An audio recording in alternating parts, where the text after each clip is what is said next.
Okay, Right. friends, on behalf of the Association for Iranica in Australasia, I have the great privilege and pleasure to welcome you at this uh, occasion, presentation by Professor Katouzian on a very important subject about the Persian constitutional revolution. Before I start, I would like to take the opportunity to welcome uh, all the indigenous of Australasia region, as well as indeed, yeah, all the indigenous of across the globe.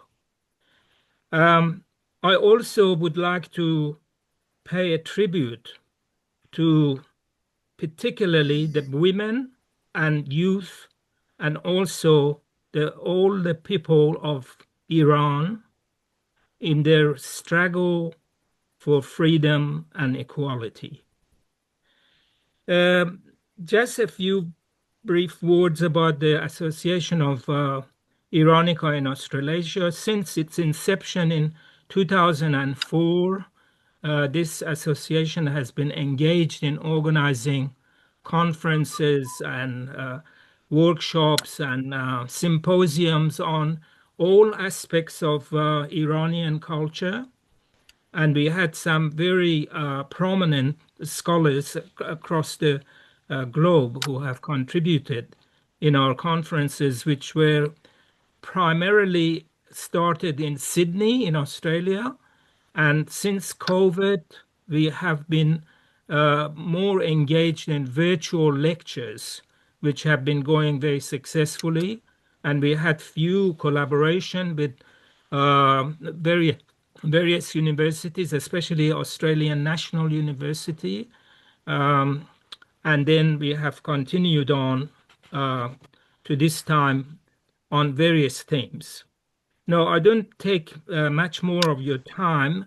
Um, at this occasion, Dr. Ali Mozaffari is the chair and moderator of this session, and I would shortly pass it on to him to introduce more befittingly Professor Katouzian. Just a few words about uh, uh, Ali Mozaffari.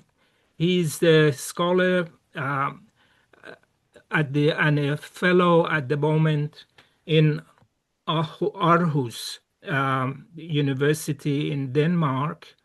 Um, and he's an honorary senior fellow with Asia Institute at the University of Melbourne.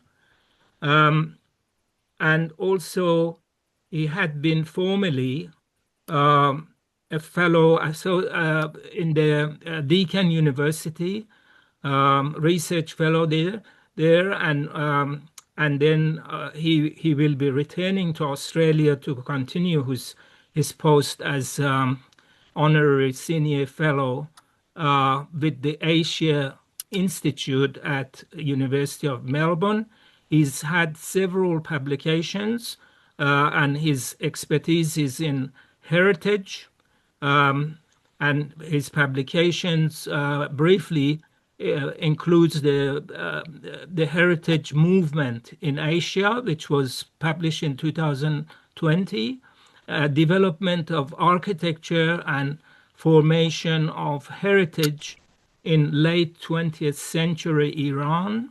Again, it was published in 2020, and also World Heritage in Iran, Rutledge University publication in 2016. He has been, he's the co-editor of the Bergahans exploration heritage, um, and also, more importantly, he's currently the president of Association of Iranica in Australasia. So I pass it on to Dr. Mazafari to introduce our speaker. Thank you very much.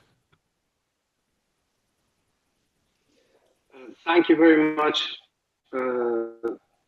Master John. That was a very long introduction of me, especially in the presence of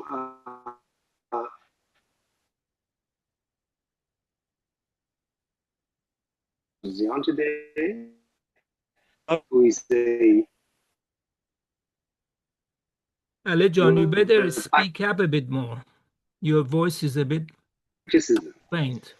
He taught Yeah, economics. Can louder. you hear me? Yeah. Louder a bit. Okay. Sorry. Yes. He taught economics for 18 years in history and literature. Retirement. He is currently based at the University of Oxford, affiliated with the Faculty of Oriental Studies and St. Anthony's College. His work spans classical and modern Persian literature and covers key political figures like Sa'di, Sadegh Hedayat, Muhammad Mossadegh, and others. He has edited Iranian Studies, the journal, which is a beacon for the area, and currently leads the International Journal of Persian Literature. Professor Katouzian is going to speak about the Revolution for Law, a chronographic analysis of the constitutional revolution of Iran, which is a description and analysis of various aspects of the constitutional revolution, which redefined the Iranian society in many ways. And the presentation includes a discussion of aspects that have been generally neglected, including aspects of political culture within Iran that are no doubt very, very important. And it also suggests reverberations with the 1979 revolution and its aftermath, at least in terms of how people felt after the fact. So without any further ado, I invite Professor Katouzian to take the, whether I call it the floor or the Zoom, if I may. And Professor Katouzian, thank you so much for being generous with your time. Welcome. Thank you so much, Dr. Mazafari, and good evening, ladies and gentlemen who are there. I should just point out that what I'm presenting today is part of Chapter 3 of my book, Iran, Politics, History, and Literature, which Routledge published in 2013. This is Chapter 3. The Chapter 3, I have spent some time, a few hours actually, to reduce what I'm presenting to you to 50% of the chapter. Now, if any of you would like to have a PDF of the full chapter, please contact me and I'll send it to you. Now, without further ado, I begin with the discovery of law. In 1906, a constitution laid down the rules and procedures for government based in law. It was the first time in Iranian history that government was conditioned, mashrut, to a set of fundamental laws which defined the limits of executive power and detailed the rights and obligations of the state and society. No such revolution had ever happened in Europe because, as a rule, there had always been legal limits to the exercise of power in European societies. However powerful the government might be, and however narrow, limited, and unequal the scope of the law in defining the relationship between the state and society and among the social classes. In Europe, the law had often been unequal and unfair to the majority of the people. But even in the 4 centuries of absolutism or despotism, which reigned over the continent from England to Russia, there had been limits to the exercise of state power. Revolts and revolutions in Europe had never been fought for law as such, but for changing the existing law to increase its scope of application or to make it fairer. The constitutional movement began slowly in the latter half of the 19th century. As is well known, the defeat of Iran by Russia and greater contact with Russia and other European powers, especially Britain, had made a completely new window and had opened a completely new window to the Iranian elite. Defeating and being defeated, even ruled by foreigners, had been quite familiar occurrences in the country's history. The puzzle of the Qajar rulers and the soul-searching of the enlightened elite who served them was not just about defeat in war and failure in peace.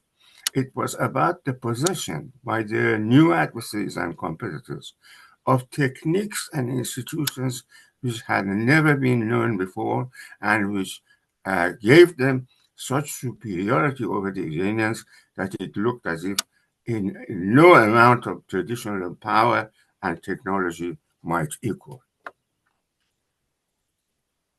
It almost looked like magic, if not to the elite, certainly to a large number of people in towns and cities.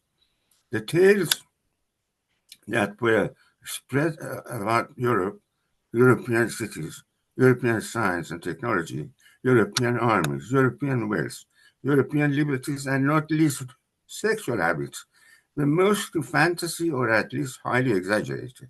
It was virtually believed that European countries were run as if by a magic wand. The early modernizers had focused their attention on the acquisition of modern techniques and military organization. They sent a few state students to Europe and later founded the Darul Funun or Polytechnic. The concern with the technological gap reached its height perhaps when Mustashar Dole declared that construction of railways would be the key to Iranian development. But later he came to the belief that law, i.e. the abolition of arbitrary despotism, was the most necessary requirement. The importance of law had been emphasized both by Malcolm Khan's writing and Sepahsalar's constitutional framework. But it was far from it was from the mid-1870s, perhaps, that the former thoughts definitely turned to the necessity of law, of Qanun, as the pillar for the reform of government and the panacea for modernization, or as they described it at the time, civilization. The word Qanun, from its Greek root canon, had existed in Iran but been used virtually exclusively in connection to medicine as well as philosophy. Indeed, the word Al-Qanun is the very title of Avicenna's classic treatise on medicine. Sharia was known in Iran more specifically as Shar, and its rules were known as Ahkam. But, and this is the crucial point, they did not provide a formal check on the power and authority of the state. The pre-Islamic myth of Fadl-e-Zadi, or divine grace, would still justify and legitimize arbitrary despotism. Therefore, the state did not observe Sharia rules when they did not suit its purpose, most notably in taking people's lives and property. The Sharia rules were helpless when, for example, Shah Abbas first decided to kill his son and Fatah Shah to kill his wazir. It was precisely this time immemorial tradition of arbitrary despotism that eventually the 19th century modernizers saw as the differential specifica between Iranian and European governments, and as the obstacle par excellence to legal, political, cultural, and economic modernization. After he was sacked as Iranian minister in London, Malcolm stayed in London and in 1890 began to publish the highly effective newspaper Qanun or Law, which his disciple Mustashar Dole wrote, while his disciple Mustashar Dole wrote a book entitled One Word, Yek Kalame, the one word which would solve all of the country's main ills, was thus dramatically revealed to be law. The emergence of politics. The absence of law perforce meant the absence of politics, since it's only within a long-term legal framework where rights and obligations are defined that independent thoughts and actions become possible. Up to the 1900s, the word siyasat had two interrelated meanings. First, it meant the art of governing the realm successfully. Secondly, and much more frequently in uses, politics, siyasat meant punishment, usually execution of fallen state officials and dignitaries. Since politics did not exist, there was no appropriate term for it. Increasing contacts with Europe in the 19th century led the Shah, state of functionaries, and intellectuals to use the term politique and politiki, both of them corruptions of the French term politique, in reference to European political affairs. They even constructed the term politici for European politicians. The revolt of 1890-92 over the concession of Iran's tobacco trade was the first political act, publicly so called, in Iranian history, and a prelude and gestation for the constitutional revolution. It was an almost unprecedented event in Iranian history. For the first time, the public had revolted peacefully and for a clear and well-defined purpose. For the first time also, the arbitrary state had given in to a public demand rather than either suppressing it or being overthrown violently. It was the nearest thing to European practice of politics, perhaps, that had ever been experienced in Iranian history. The constitutional revolution also started and succeeded peacefully at first. 15 years later, although later developments led to violent confrontation and civil war. The death of Nasruddin Shah was followed by increasing chaos and disorder both at the center and in the provinces, just as it had always happened after the fall of an able and strong ruler. Muzaffar ad-Din Mirza, his son and successor, was a well-meaning but feeble and weak man, easy to manipulate by his entourage, especially those close to him. He once said to some of them that the only things he valued in life were eating, hunting, and copulation. Now, think about chaos. Revolutions normally occur when the state is weak, even though revolutionary ideas and agendas may have been advanced over a long period. In Iranian history, at any rate, weakness of the state always ran the risk of rebellion. For even at seemingly peaceful times, the state was normally unpopular and the society potentially rebellious. The aim of traditional Iranian rebellions was to overthrow an unjust ruler and replace him with a just one, since otherwise arbitrary despotism was regarded as a natural, therefore both necessary and inevitable phenomenon.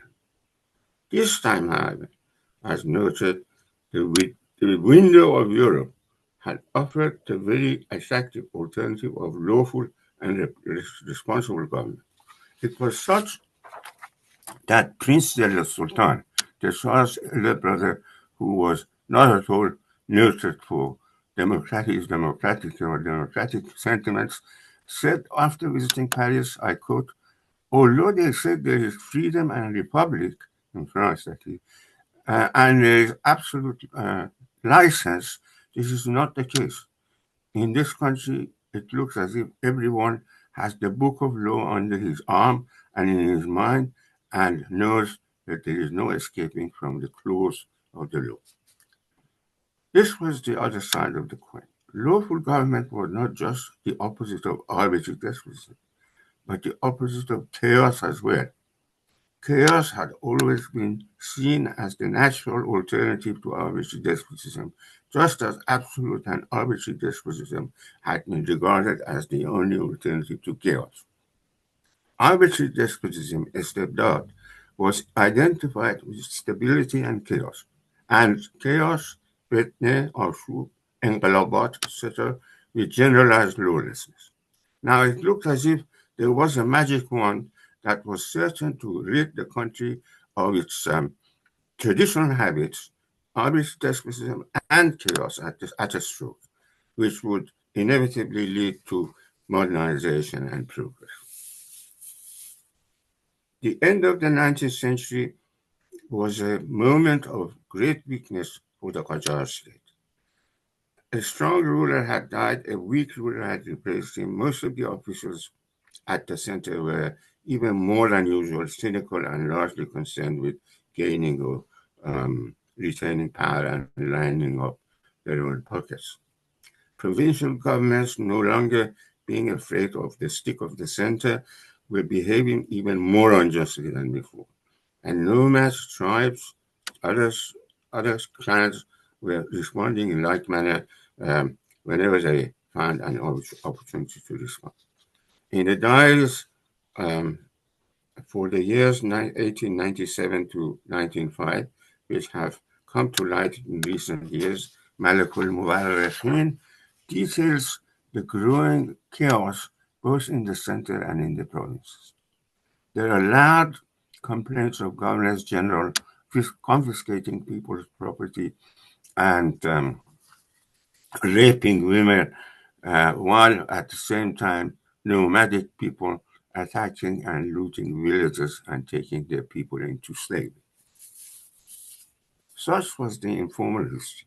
At the formal level, Atabak Aminu Sultan took two large government loans from the Russians during the 6 years, 1897-1903, that he ran the government after Aminu Duri. The loans were partly used to finance the Shah's costly and wasteful tours in Europe, but they were also helpful to save the state from bankruptcy, although many people believed that they had all been squandered, and Atabak took much of the blame for it. He also took the blame for the rising resentment against the operations of the new team of Belgian officials who were employed to run Iran's customs. There were campaigns against him, especially in Tehran, Tabriz, and Isfahan. Atabak fell in September 1903, and Majid Mirza Dole replaced him within a couple of months. There was a deadly competition between Dole and Amin Sultan, even after the former replaced the latter. And he went for a journey around the world. His party was still quite active against Ayatollah. Given the highly decentralized nature of the Shia institutions, vigorous competition and or destructive conflict among the ulama was a familiar tradition.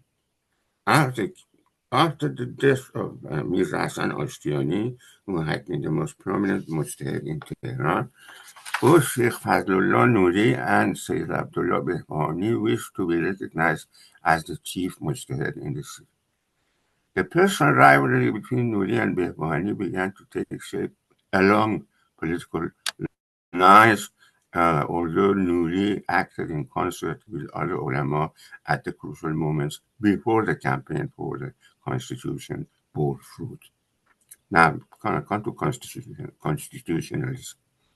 Two international events which played important psychological roles in strengthening the cause of constitutionalism and emboldening its partisans in Iran have not received the emphasis they deserve. First, the defeat of Russia in the Russo-Japanese War of 1904-1905. Iranian constitutionalists literally believed that Japan defeated Russia because the former was a constitutionalist regime, the latter a despotic. The outbreak of the 1905 revolution in Russia, itself encouraged by that defeat and humiliation, was even more potent, both in providing a model for the dreaded Big Bear itself, and by spreading radical ideas and campaign messages. Young radicals, Democrats, and Social Democrats, particularly in Tehran, Tabriz, Gilan, and Mashhad, began to form government groups and launch campaigns for radical revolution. As is well known, the increase in the price of sugar triggered off the first explosion. The governor of Tehran, Mirza Ahmad Alawad-Gure, suspected the sugar merchants of hoarding and had the soles of the feet of a few of them, including an old and much respected Sayyid, heavily beaten. Next day, the bazaar shut down and large numbers of merchants, ulama, and others joined a congregation in the Central Royal Mosque to protest against the governor's arbitrary behavior. A leading preacher and radical constitutionalist, Sayyid Jamaluddin Isfahani, attacked the government from the pulpit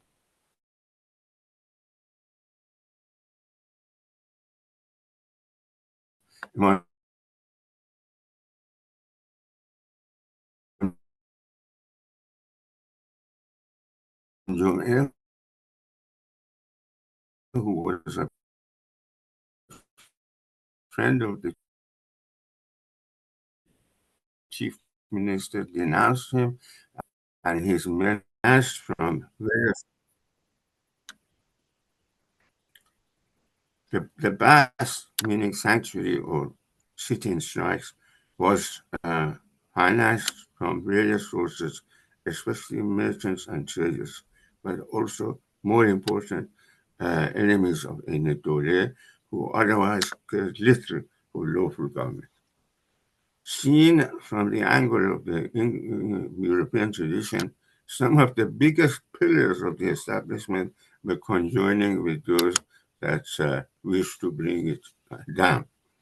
It would be necessary at this point to make a few remarks about the old theory that the constitutional revolution was a bourgeois revolution. Iran's arbitrary state and society were far from a feudal entity, the decline of which along well-known Marxian lines might have been associated with the rise of a commercial and industrial bourgeoisie who would then have launched a revolution to extend their own social and political power.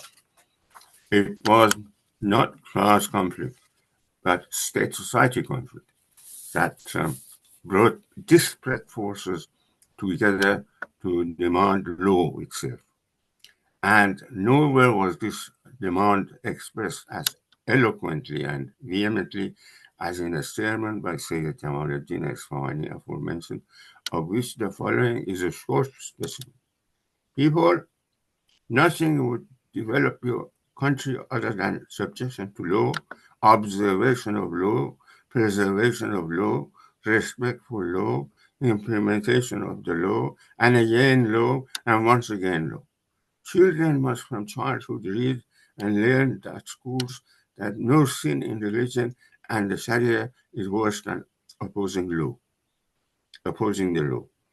Observing religion means law. Religion means law. Islam, the Quran, mean God's law. My dear man, Qanun, Qanun. Children must understand, women must understand that the ruler is law and law alone, and no one's rule is valid but that of the law. The parliament is the protector of law. The legislative assembly and legislature is the assembly which makes the law. The sultan is the head of the executive which implements the law. The soldier is defender of the law. The police is defender of the law. Justice means law. Riches means implementing the law. The independence of the monarchy means rules of the law. In a word, the development of the country, the foundation of every nationality, and the solidarity of every nation arises from the implementation of the law. End of quote. Now, the nature of the revolution. What was the nature? The nature of any revolution may be gauged from its objectives, its proponents, its opponents, and its beneficiaries. In this case, the objective which all classes shared was the establishment of law and abolition of arbitrary government. Though there were sectional agendas as well, chief among them being social and economic modernization. It was not just the merchants and shopkeepers, but virtually the whole of the urban society, which rose not against the landlords, but against the state. Religious dignitaries who, in terms of rank and influence, were even higher than cardinal archbishops, tribal leaders and provincial khans who ruled their own territories more powerfully than the average duke or marquis or count, and state officials, the high mandarins who were running the government apparatus, joined the movement. The ranks and leadership of the revolution were packed with royals, relatives, and other Qajar clansmen. Thus, the revolution was aimed not against landlords and khans, but against the arbitrary state itself. There was not a single social class as such that stood against it. Only the state and its rather meager force of coercion, like the revolution of February 1979, 70 years late. And finally, its beneficiaries were both landlords and merchants in that order. Their property ownership became much stronger now that it was no longer threatened by the state's arbitrary power, and by the same token, they acquired independent political power and influence. However, the revolution's triumph did not result in bourgeois government, democratic or dictatorial. It rapidly led to the onset of the traditional Iranian chaos in new forms, where replicas of ancient tribal warfare were being enacted even on the floor of the Majlis and through the pages of the newspapers, in addition to the chaos in the provinces and among ancient nomadic tribes. Clearly, then, this was a revolution that answered to virtually all the features of traditional Iranian revolts, the major exception being that it aimed for law and against arbitrary rule rather than mere justice, and it used rather than mere injustice. And it used modern European forms and devices in trying to achieve it. By January 1906, the protesters had returned from their baths to Tehran under Shah's agreement to meet their demands, including the central one of instituting independent judicial courts, which they called Edalat Khani.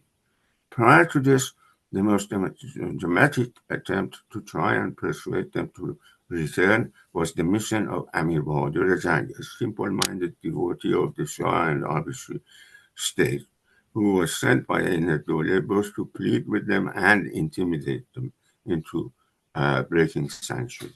But if anything, it had backfired. The triumphal return of the Bastis strengthened the cause of the opponents of the chief minister and the campaigners for the constitution. AIA resorted to tactics familiar to the situation from many times and places, stalling, bribery, and intimidation. But the point, both long and short, had been reached that such tactics would not work. Tabatabai, politically not the most sophisticated, but the most disinterested religious leader of the movement, wrote to the Shah himself, and in it he spoke of the need for a Majlis Edayat and no longer just an Adalat Khane. That is, I quote, that is a society consisting of all classes of people which would see to the people's complaints and where Shah and beggar would be equal, unquote. But the Shah never saw the letter and Anatoly replied in his name. The struggle dragged until, as is well known, there were clashes leading to the ulama's migration together with many of their adherents, this time to Qom, the holy city of Qom. Public agitation in Tehran spread further and resulted in large numbers of people led by big merchants taking baths in the British legation compound. It is important to note that at the same time, Muhammad Ali Mirza, the heir designate seated in Tabriz, who, as mentioned above, opposed the chief minister, encouraged that city's religious dignitaries to appeal to the Shah, attacking arbitrary and treacherous ministers and supporting the cause of the ulama of the pressure was such that the Shah, who personally had no stomach at all for the prolongation of the conflict, agreed both to the demand this time clearly for a constitution, creating an independent legislature, and for the dismissal of Enetole, who, upon further pressure from the public, was sent off to Khorasan. Constitution, which was hurriedly written to ensure it would be in time to be signed by the Shah and the heir designate, since there were strong rumors that the former were unwell, was signed later in December. 5 days later, the Shah died and was succeeded by his son, whom certainly the younger, radical, and modernist intellectuals of the movement both disliked and distrusted. The immediate task of the first Majlis was the preparation and approval of the constitution that was later endorsed by the Shah and Muhammad Ali Mirza. Many of the future Iranian politicians found their way in this Majlis, including Usuq Dole, Taqizadeh, and so on. Now I come to the politics of elimination. This Majlis soon came into increasingly destructive conflict, both with the new Shah and with Nouri and his followers, who were critical of what they saw as Europeanizing policies and legislation. There was also serious conflict between constitutional moderates and radicals, but this did not come into full light until after the Shah and Nouri had been defeated. Perhaps the victory of 1906 had been too easily won, and a further conflict and confrontation was inevitable. But beyond that, and beyond the mere personality traits of the chief antagonists, which were obviously important, was the more or less impersonal logic of the situation, which had deep-seated roots in the country's history. Successful traditional Iranian revolts against absolute and arbitrary despotism had invariably led to generalized chaos. This meant the division of arbitrary power among various claimants until one of them would succeed in eliminating the rest and imposing absolute rule once again. The reason for this is fairly clear. in traditional conflicts, there had been unity among the rebels in overthrowing the state, but no common agreement on who or what would replace it, other than just rule, which all of them could claim to want to establish. Hence, within a short space of time, there would be a deadly conflict with devastating results for society, and not least ordinary people.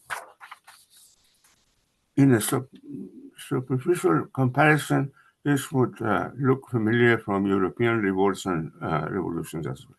Yet, the Iranian experience had been different in some fundamental ways.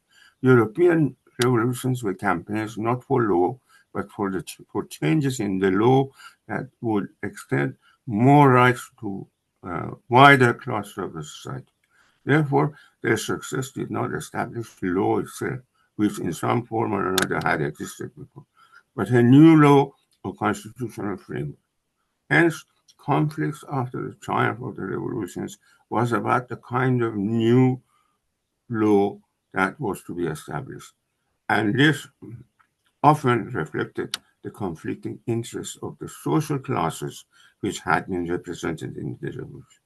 In the Constitutional Revolution, Muhammad Ali Shah and his close advisors wished to retain as much executive power as possible. The Majlis in general did not trust the Shah and insisted on exercising much of the executive functions as well. In other words, although the Constitution had apparently removed the traditional basic antagonism between Millat, the people of society, and Dawlat, the state, it still survived in actual attitudes and relations. Historically, when the state was beaten, the society came on top with the chaotic consequences that have been noted. Now, for the first time, law had been established to define and regulate the relationship between the state and the people. But neither the state, or what was left of it, nor the society had sufficiently absorbed the fundamental novelty of the situation. Therefore, both the society and the state were still engaged in the politics of elimination, trying to eliminate each other as a political force and hold the reins of power exclusively to themselves. Apart from that, the Constitution had granted so much power to the legislature that even now, in this early 21st century, would make it difficult to govern the democratic and essentially governable Britain, let alone Iran of the early 20th century in the midst of a revolution and anarchy.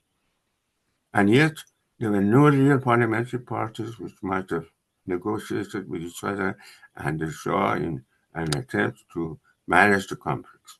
Finally, the revolutionary radicals, who were especially influential in some of the official and unofficial anjumans, political associations, were not in the mood for any compromise at all.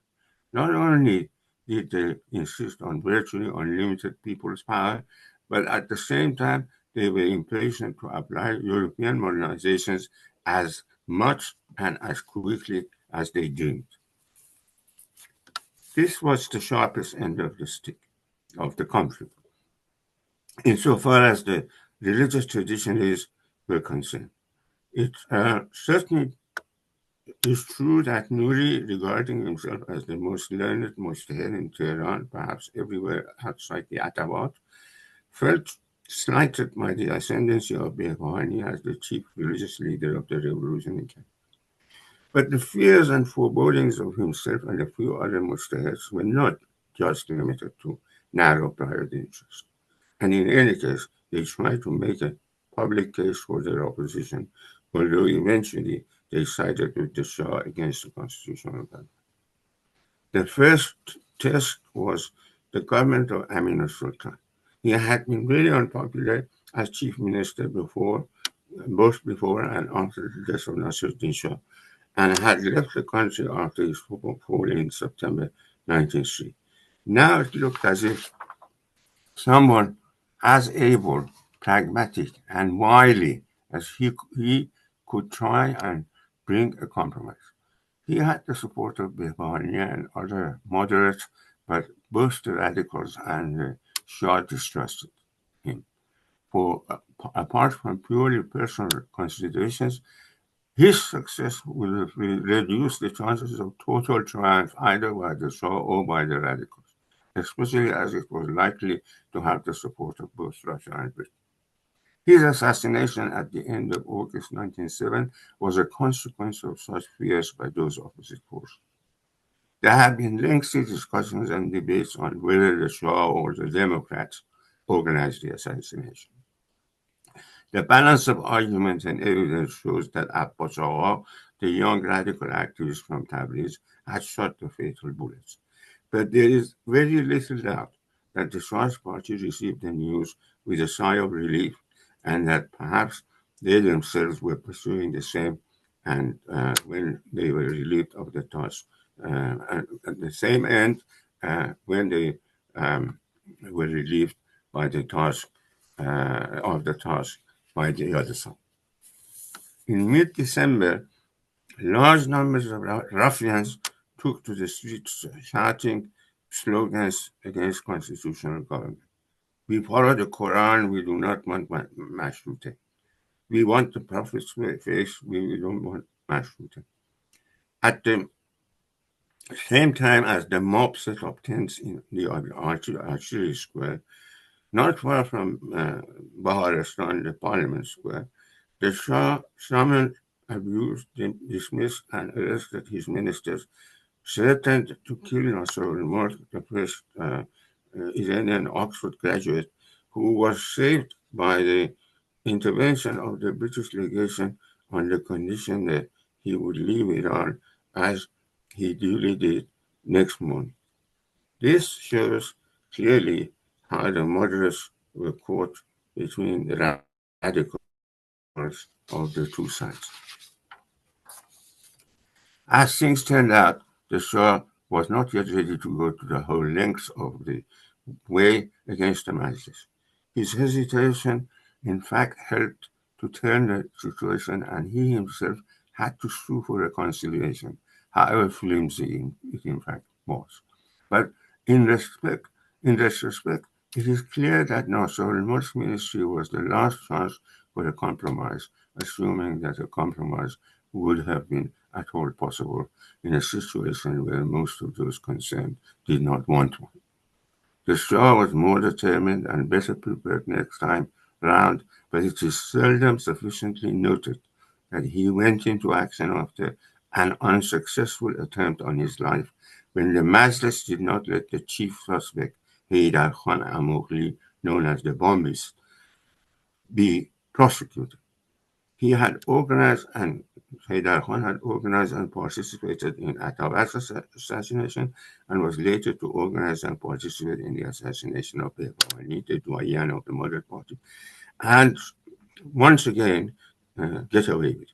Kashtabi, whose history is heavily biased in favor of the Democrats, nevertheless goes as far as saying, I quote, for a long time after the artillery square demonstration, Muhammad Ali Shah had quietened down, and it can be said that he had lost hope in overthrowing the Majlis, and no longer had plans for it. However, certain events, one of which was bomb throwing, and another the invectives of Musawat and other newspapers, once again shocked him into action and made him think of overthrowing the Majlis. Unquote. This was the coup of June 1908, in which the Shah's Cossack brigade, led by Russian officers, famously bombarded the Majlis, attacked and looted the homes of the constitutionalists and their sympathizers, and arrested a large number of young leaders and activists, which included a couple of Qajar noblemen. Some took refuge in the British legation compound and later obtained safe conduct to go abroad. Others, such as Jahangir Khan, an editor of Surah newspaper, and Malakul Mutakallimin, the popular preacher, were killed on the Shah's order. So was Sayyid Jamaluddin Aswani, whom they caught in the west of the country while on the run. These were dastardly acts by a deceitful arbitrary despot. But the part of the radical constitutionalists in helping him bring about the situation was not lost on an old leader with such impeccable credentials as Abdul Rahim Talibov, who wrote to the Khuda in exile, condemning zealous and excessive behavior by the idealists and the mob alike. The coup led to numbness at first, but the people of Tabriz rose and took over their own town, and through heroic resistance by the legendary folk leaders Attar Khan, held the revolutionary fort until other provinces also began to move against the Shah's unlawful government. The government laid siege to Tabriz and almost brought it to its knees by blocking food supplies. At one stage, there was a real scare that Russian troops would go to the help of government forces on the excuse of protecting European lives. The fear was there most of the time. But when at the end they did go, the Russians, in April 1909, they went to relieve the town from certain famine, and the government had to lift the siege. On 31 August 1907, the Anglo-Russian Convention, subsequently known as the 1907 Agreement, was signed in Petersburg. It divided Iran into Russian and British spheres of influence and a neutral zone, although it made the largely spurious professions of safeguarding Iran's independence and integrity. This was a deliberate calm down by Britain from her position in Iran in anticipation of a European war, which everyone expected. Yet while it visibly reduced the level of official British sympathy for the constitutionalists, it later became known that Sir Edward Grey, the Foreign Secretary, had played a role in discouraging the Russians from overt action on the Shah's behalf. Therefore, the Shah continued to behave tactlessly and inconsistently and lose support in the country. Even the Russians, as the Shah continued to lose support in the country, even the Russians began to lose confidence in him. So that in the end, the two great powers publicly demanded that he restores a form of constitutional government and sues for peace, for compromise. They did not wish to help bring him down, bring down his government, but their joint statements was helpful in boosting the morale of the revolutionaries who had believed that the Russians would defend Muhammad Ali to the bitter end. Strangely enough, the turn of events was somewhat similar to those of the revolution in 1979, when the Shah was constantly a step or two behind the events and not taking the right step at the right time, acting indecisively, thus emboldening his radical opposition and losing the confidence of Western powers who, though they did not wish him to be deposed, were no longer prepared to commit themselves totally to his defense. It is difficult to know whether it would have been possible for the opposition to sell the people, to sell to the people a peaceful settlement in Muhammad Ali, or if possible at all, the establishment to be the settlement to be long lasting in view of Muhammad Ali's duplicitous and untrustworthy character, rather reminiscent of Charles I of England. Yet it is very instructive that of all the people, Tagizadeh, the then tribune of the radical revolutionaries, expressed profound regret in his old age to Iras Afzal for his total rejection of the Shah's offer of a return to constitutional regime short of his deposition. Rejection of compromise. It is worth documenting this historically important event briefly. The siege of Tabriz had been prolonged without success, Isfahan had fallen to the Bakhtiaris and other constitutional forces. And among the other communication, both to the Shah and the public, the Najaf ulama had declared arbitrary despotism forbidden in Islam, haram. The news in April 1909 of the fall of the Ottoman Sultan Abdul Hamid II finally shook the Shah's resolve to fight on.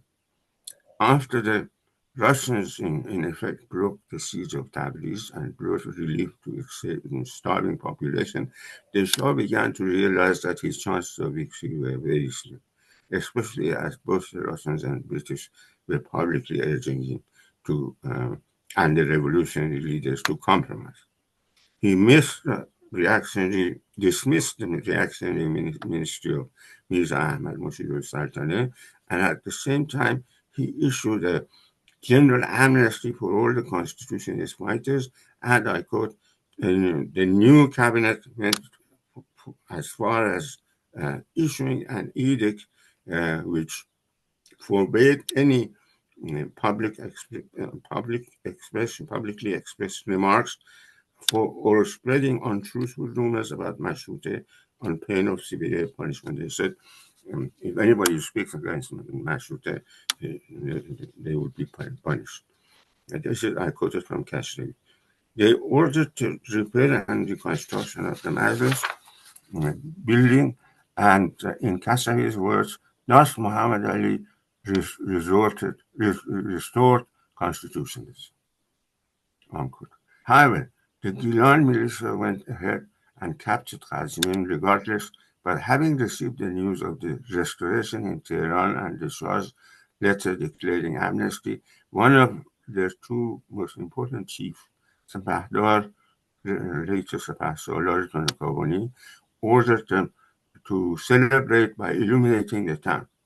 Kashtavi goes on to add, I quote, thus the revolutionaries stayed in Qazvin for a month and a half, and in Isfahan, Sardar Asad discharged his numerous force. It was believed that there will no longer be a battle. Nevertheless, after a lengthy soul-searching, the forces of Qazvin and Isfahan, as is well known, attacked and captured Tehran. The forces of Isfahan were made up largely, but not entirely, of Bakhtiari horse and rifle, led by their Khans, headed by Ali Uli Khan Sardar Asad. Earlier in his absence in Europe, his brother Najaf Quli Khan Sultaneh had already captured Isfahan.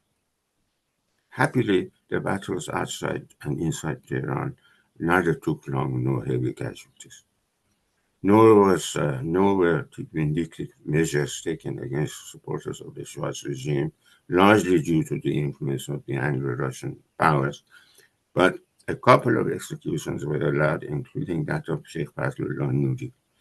This would not have been possible without the approval of Behbahani and Tabatabai in Tehran and Khorasani and Mazandarani in Najaf, witnessing the fact that they did not object to it after the event. For Nuri, by his actions, much more than his words, had deeply hurt the feelings of the constitutionalists, and especially the leading ulama among them, so that in the process of the conflict, the three constitutionalist Maraji in Najaf publicly condemned him as a mufsid, a criminal charge which in Islamic law carries capital punishment. The ulama in Najaf, Khorasani, Mazandarani, and Tehrani, who died in 1908, supported the Majlis against the claims both of the Shah and Nuri, and after the coup threw all the weight behind the movement. It is difficult to see how the movement might have succeeded the way it did if the Najaf ulama had wavered in their support or indeed doubted the legitimacy of constitutionalism. On the contrary, they joined battle on the theoretical issue as well, arguing that arbitrary despotism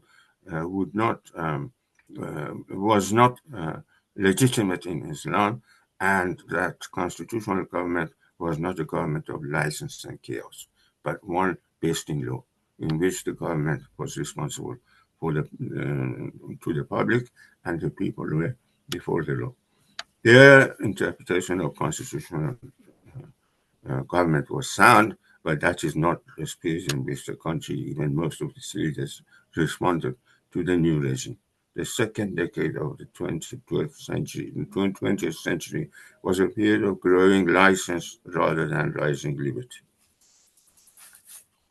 Chaos, disillusionment, and arbitrary.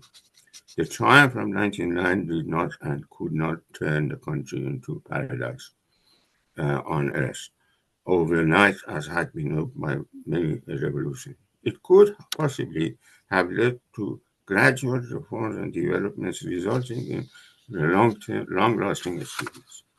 If the constitutional restoration had led to a relatively peaceful and cohesive system, resulting in gradual developments in politics, society, and economy, only the die-hard reactionaries who had very few well-wishers at the time would have harked back to Muhammad Ali's hated reign.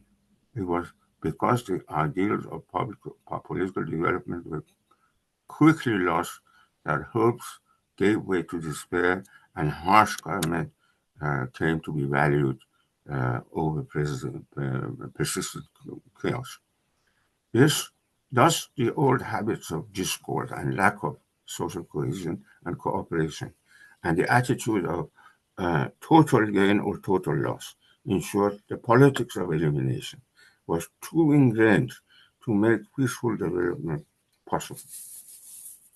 By that time, Constitution had fallen into such disrepute that anyone who had benefited by it would be described as having made it to his constitutionalism, the Mashruta.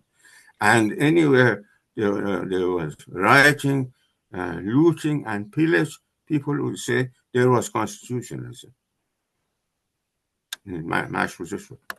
Nasruddin Shah was now lovingly referred to as the Martyr Shah, and many, if not most, of the former revolutionaries who had rejected Muhammad Ali Shah's late offer of reconciliation now began to attribute the entire revolution to a British conspiracy to outsmart the Russians in Iran, conveniently forgetting their condemnation of Britain precisely for withdrawing its public support of the revolution as a result of the Anglo-Russian Convention of 1907.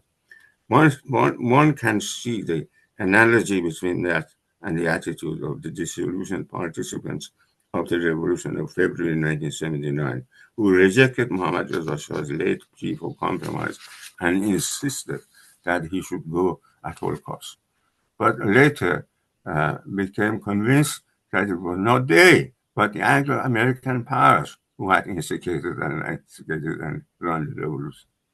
However, much further to Taghizade's confession of regrets cited above for having done the opposite, important new evidence shows that both he and Musawat greatly regretted their erstwhile radicalism, which, as Musawat put it, had been responsible for the Iranian malaise as was witnessed by them. I quote from his letter: "The greatest pain which burns my heart is lack of success. In addition to that, our actions were responsible for the damages made to the country and its people. I am constantly burning in the thought as to how it would be possible for us to remove this blot of shame which today has darkened the beautiful face of Iran and which will be registered in our names, or our name, meaning him and Tagizadeh, because he's related to Tagiz. Or will this color of damnation hang around the necks of Tagizadeh and Musawat till the day of judgment, until the end of the Iranian, until the end of time, Iranians will remember them like they do Shemr of Kufa and Yazid of Syria. These are the two great radical revolutionary leaders. That was April 1920. The chaos had followed the revolution, had been such that constitutionalism quickly fell in disrepute. By the end of World War One, there were genuine and largely justified fears that the country would fall apart.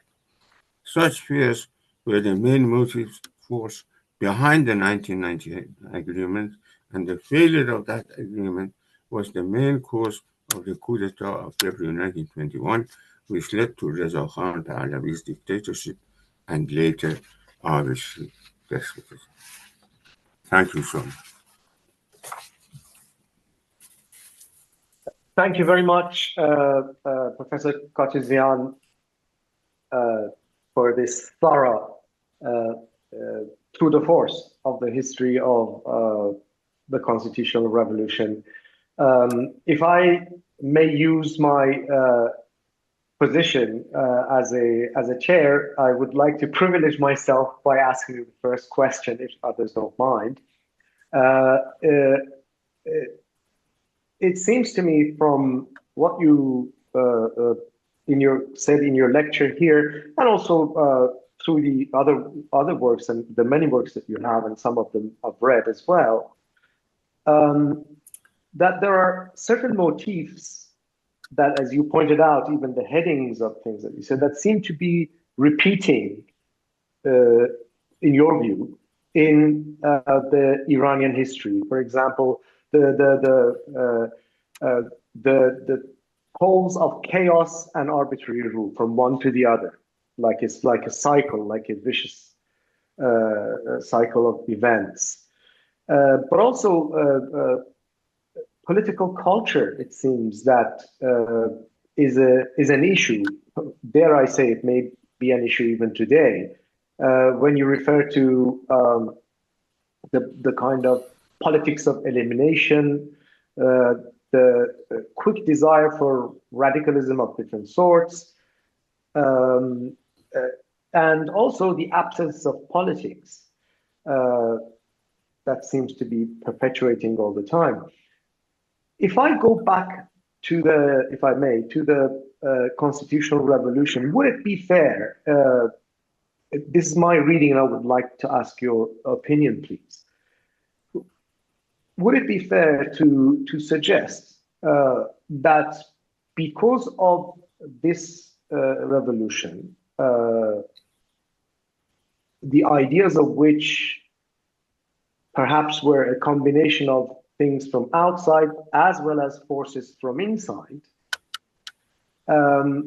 Iran as both a polity and as a nation state was redefined, at least the idea of it, or that was the ideal of redefining Iran in that way, because the system of governance was being redefined. But also, not only this had domestic issues or domestic repercussions for Iran had been realized, it also had geopolitical repercussions beyond Iran in its own right. Would this be a fair assumption, in your opinion?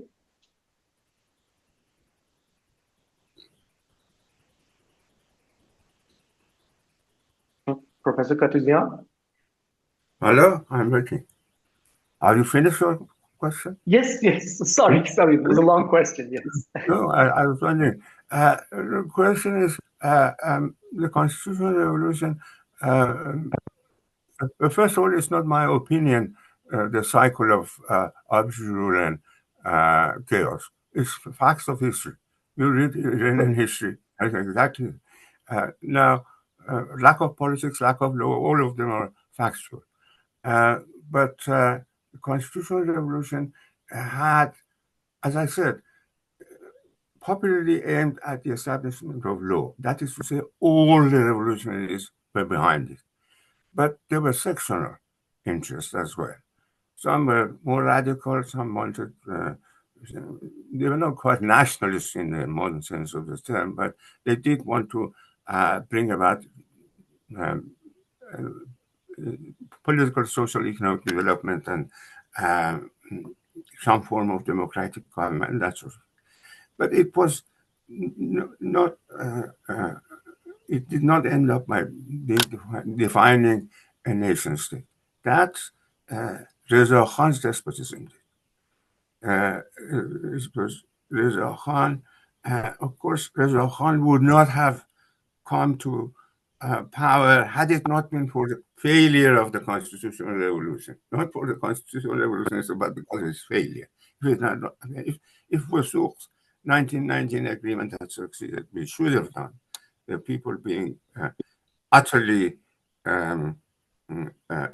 wrong in rejecting it, thinking that it was selling Iran to Britain, which was not. I have proven this extensively on the basis of evidence and document in one of my books.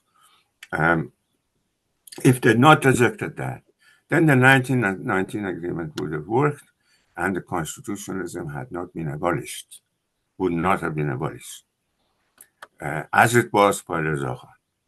Reza Khan succeeded where constitutionalism had failed, and the desperate attempt of people like Wasouq had also failed to save it. Then he came to power. Then he started first as a dictator, later as a modern arbitrary despot, just like modern Nasruddin Shah. And so far as his powers were concerned, so far as absence of law was concerned, so far as absence of politics was concerned. But he was also a modernizer of sorts, and the creation of a nation state in the form he did was his job. Although by doing that, the way he did it, resulted the Kurds to become Kurds, Azerbaijanis to become Turks, and so on and so forth. That is to say, becoming self-conscious and thinking that they are discriminated against, and so on. That's a long story. Thank you very much. Are there any questions from the people on our Zoom? Because I have further questions if there's nobody else.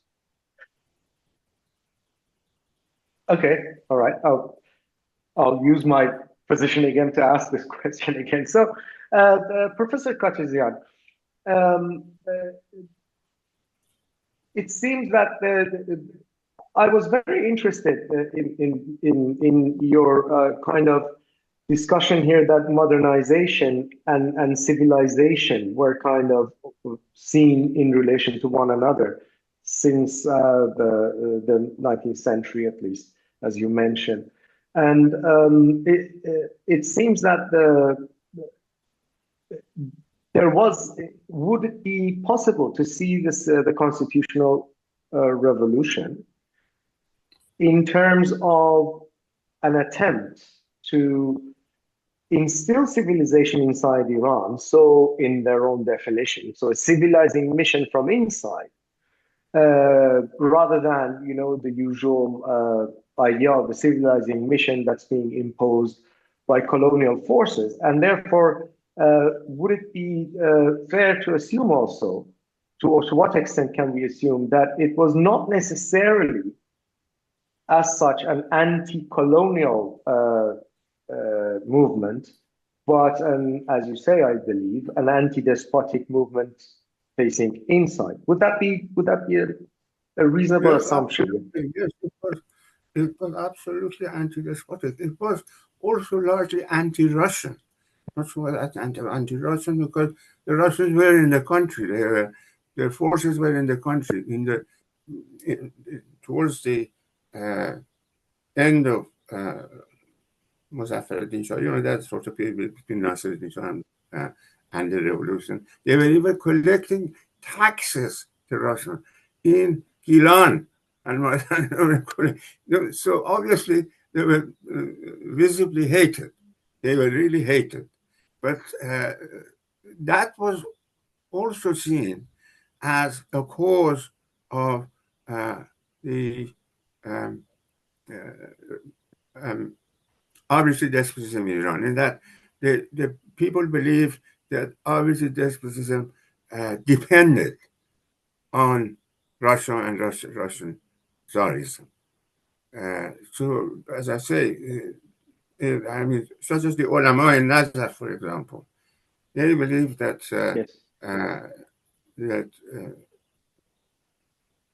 arbitrary despotism in Iran would result in the domination of Iran by Russia. It was this way around, the solar matters, rather than the other way around. And it was not intended, therefore, as an anti-imperialist or anti-colonial revolution, but a revolution for law that also implied getting rid of, especially Russian aggression. And you just mentioned, sorry, I believe you just mentioned also that it was after Reza Khan becomes Reza Shah and changes the system that, if you will, ethnic consciousness begins to rise, as it were. So in this period, it seems that surely, I mean, an Azerbaijani would have known that he or she is an Azerbaijani, I suppose, but they wouldn't differentiate themselves or other themselves from other Iranians. Would that? It seems that that's the case here.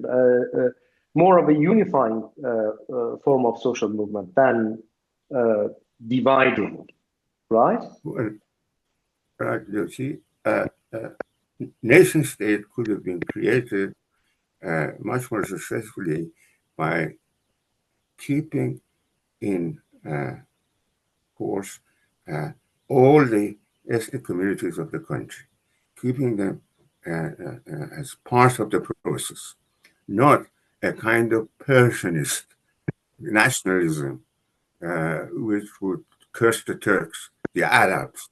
I mean, Arabs in Khuzestan, there were Turks in Azerbaijan, in Fars, and north of Khorasan and so on. The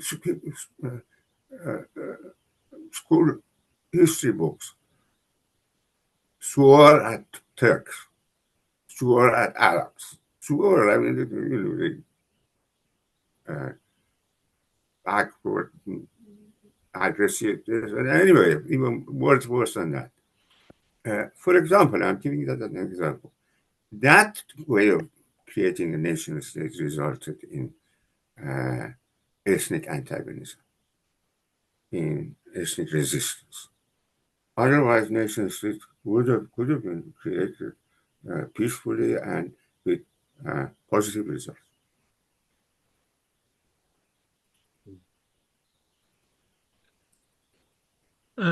May I have a question too?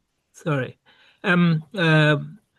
Professor Katouzian, I think in your analysis, you partly referred to some of the sort of persecution of some of the minorities, like the Babis, like there was a kind of a crypto Babi movement that was crushed and severely persecuted by certain elements, of ulama, or you mentioned Atabak during that period. So could you elaborate on that? That really what was the outcome of that? Kind of anti-Babi, resistance in the midst of this constitutional revolution or a struggle. Naid Malcolm Khan, مستشار الدوله, who wrote یک کلمه book, one word, and so on, with Babis, and so many others. I mean, I just mentioned two very important figures. Muhtaqizadeh, for that matter, later as a younger man, and so on. But the Azalis, the followers of Babi followers of Subh Azal, the brother of Allah, supported the revolution and participated. But the Baha'is opposed it. Perhaps precisely because the Azalis were supporting it, I don't know. But that's a fact. The Azalis supported it and the Baha'is supported it. That was the story. You can't reduce constitutional revolution to the revolt of Azalis, but you can say realistically that they did participate in that. And following that, would you say that, Edward Brown, for instance, was more or less supporting, the Azalis in establishing, the constitutional revolution? Well, he was, Edward Brown was sympathetic to the whole Bobby movement because it had been persecuted. But most of all, he was a supporter of the constitutional revolution itself. That is when his book that came out of it is called The Persian Revolution, as you probably know. Yeah. Thank you very much. Professor Katouzian, I have one more question if other participants don't mind. I'm stretching it here in my time.